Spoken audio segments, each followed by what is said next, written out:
I saw a vision. Umfulu ugeleza. Mangabe sithi sike insukwini zokugcina. Akubonakala ngezenzo zethu sike bandleni. Ukuthi we understand the times and the seasons just as the sons of Issachar. Oh hallelujah. Singakusho nje ngomlomo kodwa inkambo yethu ibe.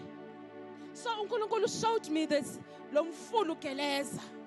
And then as ngibuka kuqhamuke abantu, they started building restaurants phakathi kulo mfulu ogelezayo.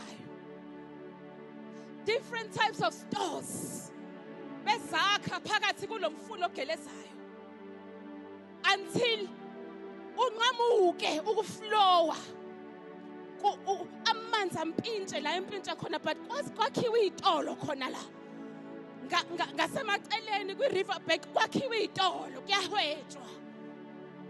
Hallelujah. Mangithi ngiyabheka, yes bahlezi baya enjoy, but iflow inqanyuliwe. Bazalwane, we are in that time ebandleni likaNkulunkulu. Ukubuya kwaJesu nathi sizoba ngabantu ababambezelayo. Futhi sizoba ngabantu abalidela abanye ekubhujisweni. Ngenxa yokuthi kunabantu abangenile endlini kaNkulunkulu, but with the intention of commercializing the gospel. Hallelujah. Abanye sithe sibona inkazimulo. Abanye they saw a chance of commercializing yokudayisa khona endlini kaNkulunkulu. Hallelujah.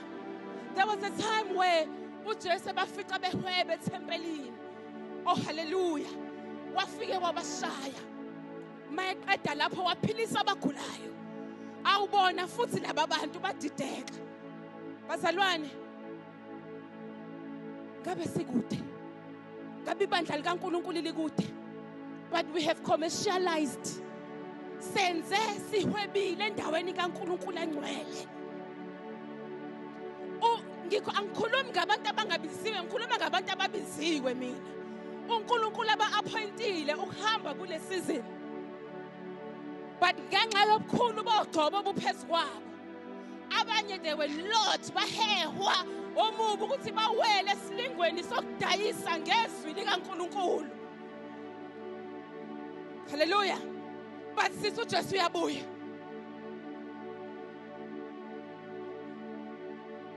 Uzobuya kanjani mangabe iflow inqanyulwa kaMoya oNgcwele?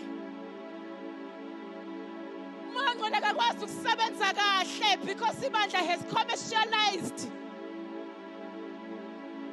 Lidayisa ngoMkulunkulu bukaNkulunkulu. Hallelujah. When we read the Old Testament, bazalwane, kuwona wonke lama tribes. The New Testament lithi thina singupriest bobukhosi. Lento le yamaLevi, the priesthood is upon us. Hallelujah. But bazalwane, when kuhlukanisizwe, kuhlukanisa umhlaba, kuhlukaniswa yonke into, kuhlukanisa lama tribes. Wathi uNkulunkulu isizwe samaLevi singatholi lutho. I am their inheritance. Hallelujah. Wathi uNkulunkulu yena uyifa labo. Okusho ukuthi mawuthola uNkulunkulu eyifa lakho, unefa laphakade.